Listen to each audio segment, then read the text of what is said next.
intentar, dentro de las posibilidades del día de hoy y de las pésimas condiciones como para grabar esto, hacer primero una recapitulación.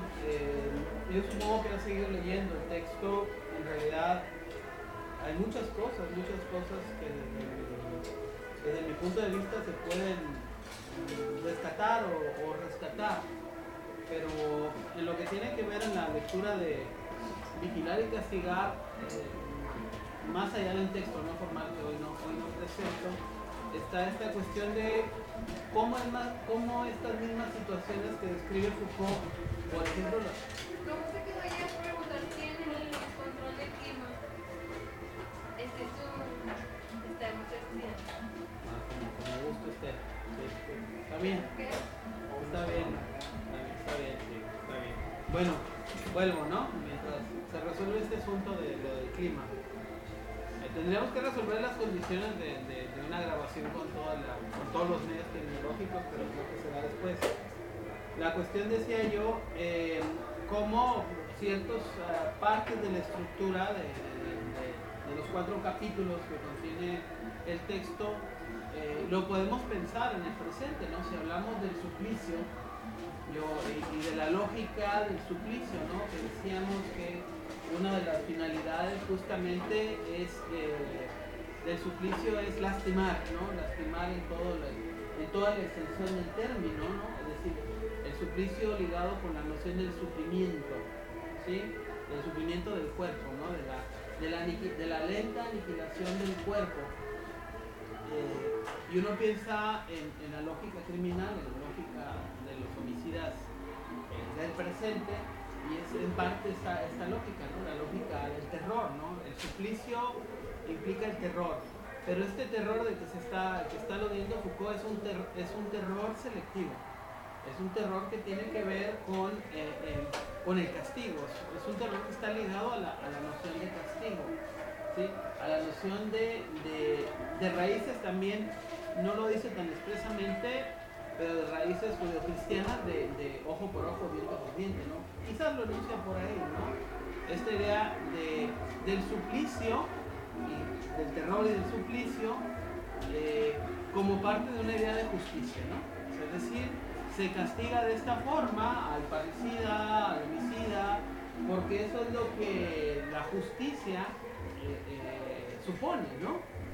Esto sería también como una expresión de lo que la sociedad necesita y lo que la sociedad legitima, y al mismo tiempo este suplicio, este terror y esta tortura es advertencia, ¿no? Es decir, es una forma de control social, es una forma de control de las conductas, por así decirlo. La otra cuestión tiene que ver con la evolución del suplicio a las técnicas del castigo, lo que va a suponer este abandono gradual de las técnicas del suplicio en los sistemas judiciales, ¿no? En las diferentes legislaciones. Es decir, es un proceso, el proceso de abandono de estas prácticas va de la mano de la configuración de todo un sistema legal, de todo un sistema de disposiciones que va minorando. Primero decía Foucault, va ocultando, ¿no? Va siendo menos visible, menos público el ahorcamiento o el degüello, ¿no? La decapitación, estas técnicas. Se trata de que sean lo más efectivas posibles, ¿no? Y lo menos visibles posibles. El castigo sigue siendo castigo, pero ya no es el gran espectáculo montado para la exhibición pública, ¿no? Esto también tiene que ver, lo explica Foucault, de la mano de una idea de razón. O sea, incluso en este terreno, estamos hablando de la época clásica, finalmente se expresa una racionalidad operativa, por así decirlo. Lo interesante para mí es cómo Foucault después va hablando de la evolución del suplicio a la idea del castigo. Y la idea del castigo, que va a suponer toda una anatomía política o toda una biopolítica, toda una idea del control. Se trata ya aquí de la idea del castigo más que el castigo del cuerpo, diríamos metafóricamente, el castigo del alma, ¿no? También al mismo tiempo, esta idea de castigar, más que castigar el cuerpo, castigar el alma, tiene que ver con otra forma de racionalidad, tiene que ver con otro conjunto de ideas, tiene que ver con otro conjunto de prácticas sociales. Hay una deslegitimación del castigo físico que se mira ahora como un acto de barbarie, ¿no? Como un acto que no corresponde a una idea de civilización, ¿no? Es el Occidente, Europa, ¿no? Occidente en general, que ya no puede legitimar esa práctica que es propio de la barbarie, ¿no? Que es propio de lo bárbaro, ¿no? Es propio de lo que no debe de ser, ¿no? Como dice ahí Foucault, hay que castigar de otro modo, deshacer ese enfrentamiento físico del soberano con el condenado, desenlazar ese cuerpo a cuerpo que se desarrolla entre la venganza del príncipe y la cólera contenida del pueblo por intermedio del ajusticiado y del verdugo. Muy pronto el suplicio se ha vuelto intolerable, irritante si se mira desde la perspectiva del poder, el cual descubre su tiranía, su exceso, su sed de desquite y su cruel placer de castigar. No sé, las palabras de Foucault a mí me evocan también esta imagen incluso de la ejecución pública de Luis XVI, ¿no? Que digamos sería la expresión también del castigo de la crueldad misma, ¿sí? Con otra crueldad. Me llama mucha atención eso del placer de castigar. El placer de castigar, porque... Cierre, por favor, sí. Al menos temporalmente servirá para escucharlo mejor. Sí, cierre todo lo que se pueda. Esto del placer de castigar, porque es la expresión de un poder, ¿no? O sea, yo rey absoluto, puedo castigar, ¿no? Es una expresión de mi poder, ¿no? Lo disfruto haciendo. Y lo disfruto haciendo, ¿no? Es como esta forma de mantener control, de tener sujeción, y de tener este poder de vida o de muerte, ¿no? Sobre los demás sujetos, ¿no? Como un sadismo. Es un placer sádico, justamente, de causar sufrimiento al otro, ¿no? Un lento sufrimiento que es una forma, que es una ¿qué? ¿Qué ahorita venía? Que es una forma de amenaza, ¿no? Es una forma también de mantener como que, diríamos, la tensión o el pendiente, ¿no? De no hacer enojar a aquel que tiene la posibilidad de hacer nuestra vida miserable, ¿no? De infligirnos dolor. Y yo pensaba también, incluso también desplazando estas ideas a la lógica de la relación entre sexos, ¿no? De la relación patriarcal y del ejercicio del poder patriarcal también, ¿no? De cómo se van estableciendo esta relación o configurando estas relaciones hombre-mujer, ¿no? También.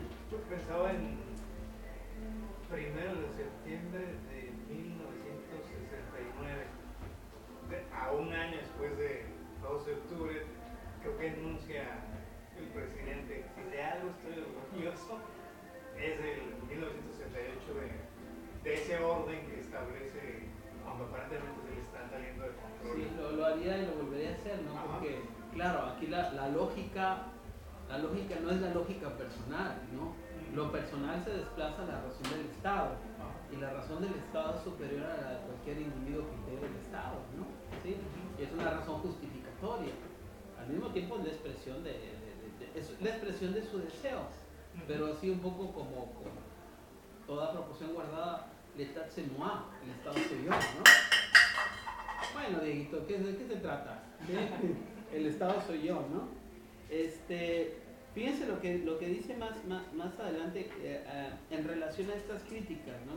Dice en la página 86, en estas ceremonias que son objeto de tantos ataques adversos, se percibe el entrecruzamiento de la desmesura de la justicia armada y la cólera del pueblo al que se amenaza. Es decir, estas ejecuciones públicas son advertencias, ¿sí?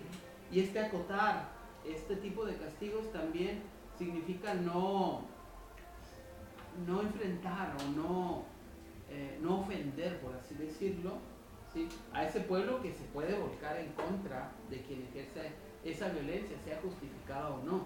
¿Sí? Joseph de Maistre reconocerá en esta relación uno de los mecanismos fundamentales del poder absoluto. Entre el príncipe y el pueblo, el verdugo constituye un engranaje. La muerte que da es como la de los campesinos o juzgados que construían San Petersburgo por encima de los pantanos y de las pestes. Es principio de universalidad, hace una ley para todos de la voluntad singular del déspota y de cada uno de estos cuerpos destruidos una piedra para el Estado. ¿Sí? Entonces ahí está la argumentación, ¿no? Ahí está la argumentación de por qué se empieza a criticar el asunto. Pero hay una evolución de aquello que Foucault también denomina una especie de racionalización o una economía de los castigos, dice, ¿no? Una economía de los castigos que se va a ir desarrollando a través de los años, a través de los siglos, ¿no? A través de diversos mecanismos y a través también del desarrollo de un sistema judicial que va a empezar a diferenciar, el tipo de penas a las que deben estar sujetos los criminales, porque se sigue hablando del castigo en esa lógica, ¿no? En la lógica criminal, finalmente estamos hablando de la prisión, ¿no? Estamos hablando de la prisión.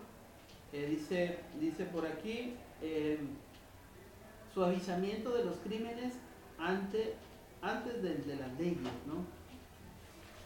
Y más adelante empieza a hablar, bueno, cómo tienen que transformarse estos nuevos mecanismos del poder frente al asunto de que hay que acotar el suplicio o el sufrimiento, ¿no? ¿Qué sentido tiene esto que dice el principio de la moderación de las penas, ¿no? Dice, el principio de la moderación de las penas, incluso cuando se trata de castigar al enemigo del cuerpo social, el ladrón, el asesino, aquel que justamente no embona en el sistema social, ¿no? Aquel que tendríamos que sistémicamente reintegrar por una vía, no la vía de su aniquilación. Hay un principio de racionalización. Esa es la idea que rige el asunto del reformatorio, ¿no? O sea, la idea teórica que supone que cuando un individuo va a un centro de readaptación social, lo que se hace es una labor de reintegración de ese sujeto que es inútil para los fines de la sociedad, para volverlo nuevamente útil, aunque nosotros sepamos lo que las prisiones hacen, ¿no? ¿Sí?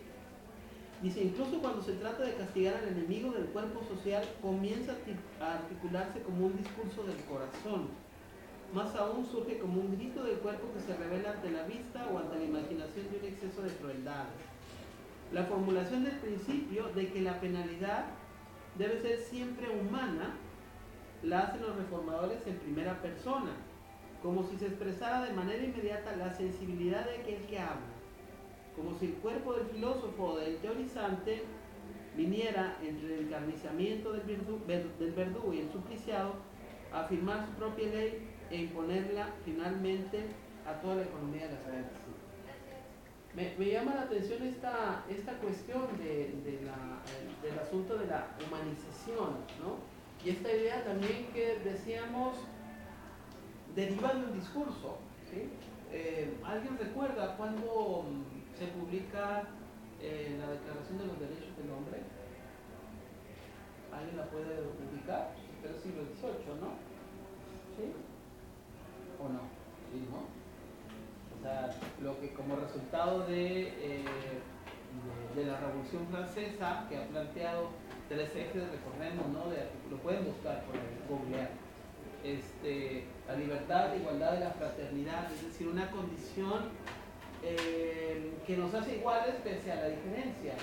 Es una condición que está ligada a una cierta concepción antropológica. El hombre básicamente es igual, ¿no? Aunque puede ser una especie de ser caído, ¿sí? Esta especie de ser caído del que tenemos una obligación de levantar, ¿no? Claro, lo tenemos que levantar mediante una técnica, ¿sí? Una técnica de control, mediante un castigo. Y eso está presente también en un principio teológico, ¿no? ¿Sí? Es la idea del arrepentimiento y de la pena, ¿no? De la pena, o sea, el pecador se arrepiente, o dice que se arrepiente, y se le señala con una pena, la tiene que cumplir si quiere la gracia, si quiere el perdón de Dios, ¿no? Este principio, fíjense cómo, por eso hablamos de lo teológico político también como una expresión que se da mucho en la organización de la nueva racionalidad social que emerge a finales del siglo XVIII, ¿sí? Que va a configurar la manera de cómo van a funcionar instituciones como, tan específicas como esta, ¿no? Como puede ser una cárcel. No sé si lo habían pensado así. Cuando hablábamos hace algunos años del dispositivo pedagógico, ¿se acuerdan? Que hablamos del dispositivo pedagógico que está, los que llevaron filosofía de la educación, que está en la base de un principio de identidad, de un principio de configuración de subjetividades, ¿no? ¿Qué implicaba este dispositivo pedagógico? Idea que va a retomar más adelante Foucault, por cierto, pues un principio ordenador, un principio configurador, una serie de reglas y procedimientos, ¿no? De acciones específicas, de prácticas específicas para desarrollarse de cierta forma o para lograr cierta posición. O en este caso, cuando hablamos del dispositivo cristiano, es un dispositivo de conversión, ¿no? Es un dispositivo para pasar de un estado a otro estado.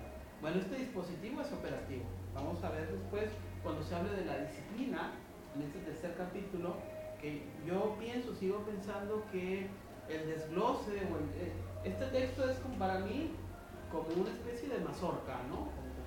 Como algo así como con el maíz, ¿no? Hay que ir desgranando poquito a poquito y sobre todo hay que utilizarlo en términos de pensar el presente, ¿sí? En términos de, bueno, ¿cómo opera esto? Es decir, se ha superado esto en términos de cómo podemos pensar el poder, cómo podemos pensar los mecanismos de racionalización de las penalidades, en qué medida las prácticas de la barbarie tienen un sentido, no nos gustan, pero tienen un sentido. Y tienen una racionalización, una racionalidad, ¿no? Son comprensibles, son entendibles. ¿Y en qué sentido también, lo hemos señalado, en qué sentido habrá una proyección de esto, o al menos así lo plantea Foucault, de las instituciones carcelarias a otro tipo de instituciones? ¿Sí? Vemos que a lo largo de la obra de Foucault, sobre todo de las dos primeras etapas, vamos a llamarlo así, del pensamiento de Foucault se ha ocupado de lo discontinuo, se ha ocupado de los fenómenos periféricos, se ha ocupado de las instituciones periféricas, de las cuestiones de la anormalidad, ¿no? Son las que le llaman poderosamente la atención. ¿Por qué? Bueno, la lógica de ese por qué quizás mucho tenga que ver con esto, ¿no? Cómo esas instituciones pues están diciendo algo respecto a cómo se configuran los sujetos, las subjetividades, cómo opera el poder en esta configuración de subjetividades en una cantidad de espacios tremenda, ¿no? En la totalidad de los espacios del hombre. Decíamos también la sesión pasada, hablábamos de las redes, ¿no? Hablábamos de la microfísica del poder, creo que hablamos un poco de eso, ¿no? De cómo el poder opera en diversos niveles, ¿no? Y cómo el poder, decíamos, es más bien una relación estratégica y no propiamente o solamente un discurso de la filosofía política, ¿no? Lo que tiene el poder es que es básicamente operativo.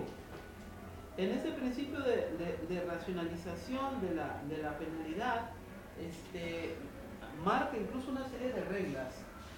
No sé si han llegado hasta allá, una serie de reglas. Sobre eso yo quisiera también comentar algunas cosas que me llamó también mucho la atención, porque estas reglas, reglas escritas y no escritas, van marcando procedimientos, ¿no? Fíjense, lo que dice aquí en la página 108, dice, hay que castigar exactamente lo bastante como para impedir, pero no hay que pasarse de la mano, ¿sí? O sea, el asunto de el castigo positivo. ¿El castigo positivo qué es? Es un refuerzo para no hacer lo que no debe hacerse. ¿Cómo se opera en la lógica con los niños? ¿Sí? O sea, ¿cuándo se les reprende? Se les reprende de una forma